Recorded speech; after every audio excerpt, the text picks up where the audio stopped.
আমরা মসজিদের আবাদকারী হতে চাই কি চাই না? আল্লাহর ঘর মসজিদ আবাদ করার মতো শ্রেষ্ঠ কাজ পৃথিবীতে হতে পারে না। এই মসজিদের কিছু আদব আছে, আল্লাহ রাসূল সাল্লাল্লাহু আলাইহি ওয়াসাল্লাম বলেছেন এই আদবগুলো মেনটেন করে যেন আল্লাহর ঘর মসজিদের সাথে আমরা ব্যবহার করি। মসজিদের 1 নম্বর আদব হচ্ছে মসজিদে ওযুর সাথে প্রবেশ করা। কিসের সাথে? ওযু করে পরিচ্ছন্ন হয়ে মসজিদে প্রবেশ করা। এজন্য অপবিত্র অবস্থায় গোসল ফরজ, এরকম অবস্থায় মসজিদে ঢোকা যাবে? কথা বলেন, ঢোকা যায়? যেই নারীদের মাসিক চলতেছে, মেনস্ট্রুয়েশনাল পিরিয়ড চলতেছে, ওই নারীদের পক্ষে মসজিদে ঢোকা জায়েজ আছে? নাই। তাহলে এটা হলো 1 নম্বর আদব। মসজিদে ঢোকার সময় কি করে ঢুকবো? ওযু করে। আওয়াজ করে বলেন, কি করে ঢুকবো? ওযু করে। 2 নম্বর আদব হচ্ছে মসজিদে যাওয়ার সময় সবচেয়ে ভালো জামাটা পরে যাব, সবচেয়ে ভালো পাঞ্জাবিটা পরে যাব। জান তো আপনারা? না সবচেয়ে সিরাটা পরে যান? হ্যাঁ, অনেকের নামাজের জন্য একটা পুরান জামা আছে, সিরা পাড়া, এদিকে হাত উঠালে এদিকে দেখা যায়, আছে না নাই? সবচেয়ে সিরা পাড়াটা রাখে নামাজের জন্য, কপাল পোড়া। আর সুন্নাতে খাতনার অনুষ্ঠানে গেলে মাশাআল্লাহ লেহেঙ্গা গায়ে দেওয়া যায়, আছে না নাই? না, আপনি ইবাদতের জন্য সবচেয়ে সুন্দর জামাটা রাখবেন। এজন্য রাব্বুল আলামিন বলেন, ইয়া বানি আদম খুযু জিনাতাকুম ইনদা কুল্লি মসজিদ। ও বনি আদম, তুমি যখন আল্লাহর ঘর মসজিদে ঢুকবা, ও বনি আদম, তুমি যখন নামাজের মুসল্লায় দাঁড়াবা, তোমার সবচাইতে দামি, সবচাইতে সুন্দর জামাটা গায়ে দিয়ে তুমি নামাজে দাঁড়াও। ঠিক কি না? তাহলে এখন মসজিদে যাওয়ার সময় কি গায়ে দিয়ে যাবেন বলেন? খিতা করবাইন? হ্যাঁ, মাশাআল্লাহ, হ্যাঁ, সবচেয়ে ভালো কাপড়টা আয়রন করে পারফিউম মেখে তারপরে আমরা যাব। রাজি আছেন তো? 3 নম্বর আদব হচ্ছে মসজিদে ঢোকার সময় বাম পা দিয়ে ঢুকতে হয়।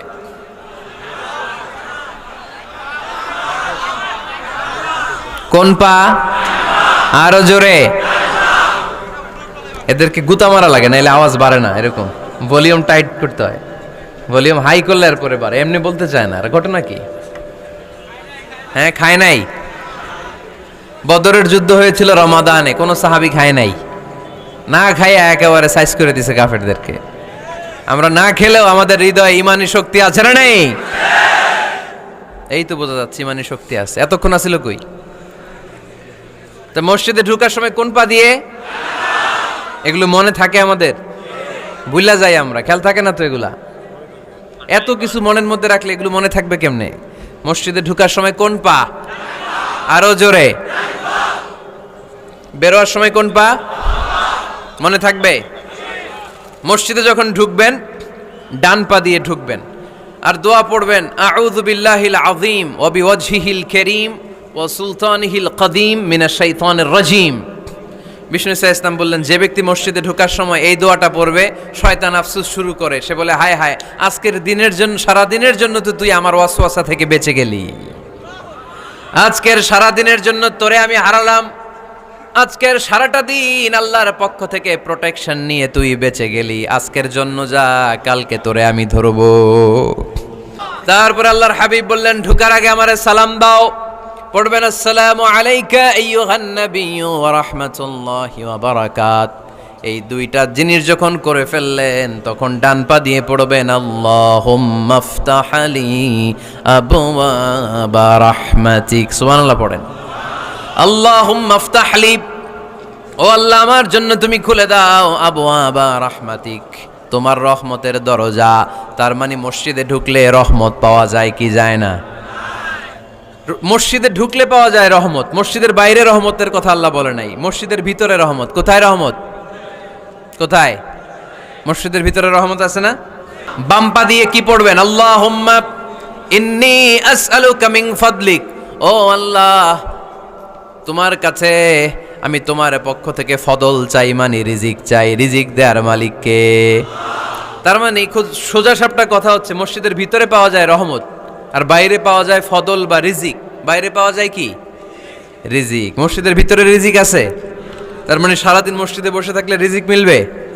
নামাজের সময় নামাজ পড়তে হবে, কাজের সময় কাজ করতে হবে। এটাই হচ্ছে ইসলামের বিধান। নামাজের সময় নামাজ, কাজের সময়। আমি প্রশ্ন করব, আওয়াজ করে উত্তর দেন। নামাজের সময়, কাজের সময়, নামাজের সময়, কাজের সময়, এটা মনে থাকবে? এটাই ইসলামের বিধান। নামাজের সময় নামাজ, কাজের সময়। আচ্ছা, তাহলে প্রথম সুন্নাত পেলাম, পবিত্র হয়ে ঢুকবো, ভালো জামা পরে ঢুকবো 2 নাম্বার। 3 নাম্বার, ঢুকার সময় কোন পা, বের হওয়ার সময়। 4 নাম্বার, মসজিদে ঢুকেই 2 রাকাত। মসজিদে ঢুকে কয় রাকাত পড়েন আপনারা? তাহিয়াতুল মসজিদ, মসজিদে আপনি ওয়েলকাম জানাবেন, ঢুকেই 2 রাকাত পড়বেন, ওযু করলেই 2 রাকাত। আল্লাহর হাবিব সাল্লাল্লাহু আলাইহি ওয়াসাল্লাম মসজিদে নববীতে জুমার খুতবা দিচ্ছেন। খুতবা চলাকালীন সময়ে এক সাহাবী এসে মসজিদের মধ্যে বসে পড়লেন। আল্লাহর হাবিব সাল্লাল্লাহু আলাইহি ওয়াসাল্লাম সাহাবীরে বললেন, দাঁড়াও। সাহাবী দাঁড়ালেন। আল্লাহর নবী জিজ্ঞেস করলেন, কেন বসে বললা? 2 রাকাত পড়ছো নাকি? সাহাবী বলে, পড়ি নাই। বিশ্বনবী বললেন, তাহলে তাড়াতাড়ি 2 রাকাত নামাজ পড়ে বসে যাও। সুবহানাল্লাহ পড়েন। 2 রাকাত পড়ো নাই তো পড়ো, দাঁড়াও, তারপরে বসো। দেখেন, খুতবা চলাকালীন সময়ে আমাদের খতিবরা কখনো খুতবা থামায়? কথা বুঝেন নাই? জুমার খুতবা আপনারা শুনেন না? খুতবা চলতেছে, ওই মুহূর্তে ইমাম সাহেবরা কখনো খুতবা থামায়? মাঝখানে কোনো ঝামেলা হলে থামায় না। প্রথম খুতবা শেষ, বসে, তারপরে দ্বিতীয় খুতবা। খুতবার মাঝখানে কোনো থামাথামি নাই। কিন্তু আল্লাহর হাবিব সাল্লাল্লাহু আলাইহি সাল্লাম কেমন খতিব ছিলেন দেখেন। আল্লাহর হাবিব সাল্লাল্লাহু আলাইহি সাল্লামের খুতবা দেওয়ার স্টাইল এন্ড অ্যাটিটিউড এবং আমাদের খুতবা দেওয়ার স্টাইল এন্ড অ্যাটিটিউড, আল্লাহ রাসূল সাল্লাল্লাহু আলাইহি সাল্লামেরটা কত প্রাণবন্ত ছিল। আল্লাহ রাসূল সাল্লাল্লাহু আলাইহি সাল্লাম সোসাইটি ওরিয়েন্টেড একজন পার্সোনালিটি ছিলেন, সমাজের মানুষ কেন্দ্রিক, খুব সামাজিক ছিলেন আল্লাহ রাসূল সাল্লাল্লাহু আলাইহি সাল্লাম। তিনি দেখলেন একজন বসে পড়ছে, উনি খুতবা থামায় দিলেন। জুমার খুতবা থামায় বললেন, এই নামাজ পড়ছো না? পড়ো, 2 রাকাত পড়ো। আবার খুতবা শুরু করলেন। সুবহানাল্লাহ পড়বেন না? একবার তিনি খুতবা দিচ্ছেন, দেখলেন আল্লাহ রাসূল সাল্লাল্লাহু আলাইহি সাল্লামের 2 জন নাতি হাসান আর হুসাইন রাদিয়াল্লাহু তাআলা আনহুমা, ছোট্ট মানুষ, কাতারের ভিতরে ঢুকে কোনো সাহাবী টুপি টান দেয়, কারো পাগড়ি ধরে টান দেয়, একজন এদিকে দৌড় দেয়, আরেকজন ওদিকে দৌড় দেয়। মসজিদে একটা ডিস্টার্ব হচ্ছে। আল্লাহর হাবিব সাল্লাল্লাহু আলাইহি সাল্লাম খুতবা থামিয়ে দিলেন, মিম্বার থেকে নেমে আসলেন, 2 নাতিকে 2 হাতে ধরলেন, ধরে আস্তে করে জান্নাতের এই 2 সর্দারকে নিয়ে মিম্বারের উপরে দাঁড়ালেন। এই হাতে এই নাতি, ওই হাতে আরেক নাতি। এরপর দাঁড়িয়ে দাঁড়িয়ে তিনি বাকি খুতবা দিলেন। পড়েন সুবহানাল্লাহ। 2 রাকাত মসজিদে ঢুকে আজকে থেকে আমরা পড়ব। মসজিদে ঢুকলেই কয় রাকাত মনে থাকবে না ভুলে যাবেন? তারপরে আল্লাহর হাবিব সাল্লাল্লাহু আলাইহি ওয়াসাল্লাম বলেছেন, খবরদার কবরের উপর মসজিদ বানিও না। কবরস্থান একদিকে, মসজিদ আর একদিকে। কিন্তু বাংলাদেশে মসজিদের সাথে কবর মেলানো আছে না নাই? ছোট্ট একটা মসজিদ, কিন্তু এত বড় বাবার কবর আছে না নাই? না, এগুলো করবেন না আপনি। আগে হবে মসজিদ, পরে কবরস্থান। যেমন মসজিদে নববী হয়েছে আগে, তারপরে বিশ্বনবীর কবর এখানে আছে না নাই? মসজিদে নববী প্রতিষ্ঠিত হয়েছে আগে, পরে বাকি কবরস্থান আছে না নাই? কিন্তু কোন আল্লাহর ওলির কবরস্থানের উপরে যদি মসজিদ বানান, তার উপর লানাত দিয়েছে কে? লাআনা রাসূলুল্লাহ আলাল ইয়াহুদ ওয়ান নাসারা ইত্তাখাযু কুবুর আমবিয়াইহিম মাসাজিদা। আল্লাহর রাসূলের লানত ইহুদি নাসারাদের উপর, কারণ ইহুদি আর নাসারাদের একটা খাসলাত, একটা বৈশিষ্ট্য ছিল, তারা তাদের নবীদের কবরের উপরে মসজিদ বানায় ফেলতো। এটা করা যাবে? এজন্য এলাকায় এলাকায় এই ঝামেলা, কবর আর মসজিদ হবে আলাদা। আবার মসজিদের কেবলার দিকে যেন কবরস্থান না হয়, তাহলে শিরক হওয়ার সম্ভাবনা আছে না নাই? খুব সাবধান। আল্লাহ সব মাফ করে, কিন্তু শিরক মাফ করে না, ঠিক কি না? শিরক হচ্ছে মহাপাপ, সব পাপের বাপ। এজন্য আমরা সব করলেও শিরকের গুনাহ মুসলমান কখনো করতে পারে। এরপর আল্লাহর হাবিব বললেন, মসজিদকে পরিষ্কার পরিচ্ছন্ন রাখো, এটাও মসজিদের আদাব। মসজিদে আতর লাগিয়ে দেন, বাখুর জ্বালিয়ে দেন। আপনাদের এই এলাকার মধ্যে তো বাখুরের অভাব নাই, আগরের অভাব নাই, ঠিক কিনা? এজন্য কোনো অপরিচ্ছন্ন মসজিদ থাকতে পারবে না। মসজিদের পাশ দিয়ে গেলে আতরের ঘ্রাণে আমোদ হয়ে লোকজন যেন বুঝতে পারে এটা আল্লাহর ঘর, মসজিদ। চিল্লায় বলেন ঠিক কিনা? এরপরে আল্লাহর হাবিব সাল্লাল্লাহু আলাইহি ওয়াসাল্লাম বলেছেন, মসজিদের আরেকটা আদব হলো মসজিদকে অতিমাত্রায় ডিজাইন না করা। বেশি ডিজাইন করা যাবে না। এমন ডিজাইন করা যাবে না যে এটা মসজিদ বোঝাই যায় না। এত লাইটিং ফাইটিং করে, এটা কি মসজিদ না কমিউনিটি সেন্টার বোঝাই যায় না? আছে না নাই? আছে। এরকম যেন আমরা না করি সম্মানিত ভাইয়েরা। বিশেষ করে মসজিদের সামনের দেয়ালে। কোন দেয়ালে? সামনের দেয়ালটা, কেবলার দিকে যেই দেয়াল, এই দেয়ালটা হতে হবে ফ্রেশ, যাতে করে মানুষের দৃষ্টি আকর্ষণ না করে। আল্লাহর হাবিব সাল্লাল্লাহু আলাইহি ওয়াসাল্লাম নামাজ পড়া অবস্থায় সামনে এমন কিছু রাখতেন না যেটার দ্বারা আল্লাহর হাবিব সাল্লাল্লাহু আলাইহি ওয়াসাল্লামের সালাতে মনোযোগ অন্যদিকে চলে যায়। আমরা যখন সালাত পড়ি যদি অন্যদিকে তাকাই, ফেরেশতার মাধ্যমে আল্লাহ একটা ডাক দেয়, বলে আকবিল, এই বান্দা ফিরে আয়, তোর নজর থাকা দরকার সেজদার জায়গায়, ফিরে আয়। আপনি আবার যখন অন্যদিকে তাকান, আল্লাহ বলে ফিরে আয়, সেজদার দিকে তাকা। আপনি আবার যখন ঘড়ির দিকে তাকান, আল্লাহ বলে আকবিল, ফিরে আয়, সেজদার দিকে তাকা। আপনি যখন আবার অন্যদিকে তাকান, তখন আল্লাহ বলে লা হাজাতা লি ইলা সালাতিক, তোর এই নামাজের দরকার আমার নাই। নাউজুবিল্লাহ পড়বেন না? তোর এই নামাজের দরকার আমার নাই। বিশ্বনবীর মসজিদে নববীর ফ্লোর বালুর ফ্লোর ছিল, আমাদের ফ্লোর টাইলস। আল্লাহর হাবিব সাল্লাল্লাহু আলাইহি ওয়াসাল্লামের মসজিদে বালি নিচে, এই বালিতেই নামাজ পড়তেন। বৃষ্টি হলে কাদামাটি হয়ে যেত, কাদামাটিতেই সেজদা করতেন।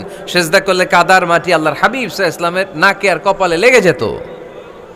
তিনি সালাম ফিরিয়ে সাহাবাদের দিকে মুখ ফিরিয়ে বসলে দেখতেন প্রতিটা সাহাবীর নাকে আর কপালে কাদার মাটি মিশে আছে। তার মানে প্রিয় নবী সাল্লাল্লাহু আলাইহি ওয়াসাল্লামের মসজিদে নববী ছিল কাঁচা, কিন্তু মুসল্লি ছিল পাকা। আমাদের মসজিদগুলা হয়েছে পাকা, কিন্তু মুসল্লি কাঁচা, ঠিক কিনা? ফজরের সালাতে মানুষ নাই। ফজরের নামাজ জামাতে পড়ুন, সকালটারে বরকতময় করে দিবে কে? আল্লাহর হাবিব সাল্লাল্লাহু আলাইহি ওয়াসাল্লামের মসজিদ ছিল সবার জন্য উন্মুক্ত, এখানে সবাই আসতে পারত। এজন্য মসজিদ হবে সবার। আমরা মসজিদের আবাদকারী হতে চাই। এজন্য রাব্বুল আলামিন বলেন, ইন্নামা ইয়া'মুরু মাসাজিদাল্লাহি মান আমানা বিল্লাহি ওয়াল ইয়াউমিল আখির ওয়া আকামাস সালাতা ওয়া আতাজ যাকাতা ওয়া লাম ইয়াখশা ইল্লাল্লাহ ফাআসা উলাইকা আন ইয়াকুনু মিনাল মুহতাদিন। সুবহানাল্লাহ পড়েন। রব্বুল আলামিন বললেন, মসজিদের আবাদকারী হবে তারা যারা আল্লাহর প্রতি ঈমান আনে, আখিরাতের প্রতি ঈমান আনে, যারা সালাত কায়েম করে, যারা যাকাত আদায় করে, যারা দুনিয়ার কাউকে ভয় পায় না, ভয় পায় একজনকে। চিল্লায় বলেন তিনি কে? যাদের হৃদয়ে আছে আল্লাহর ভয়, তারা কবু পথ ভুলে যায় না।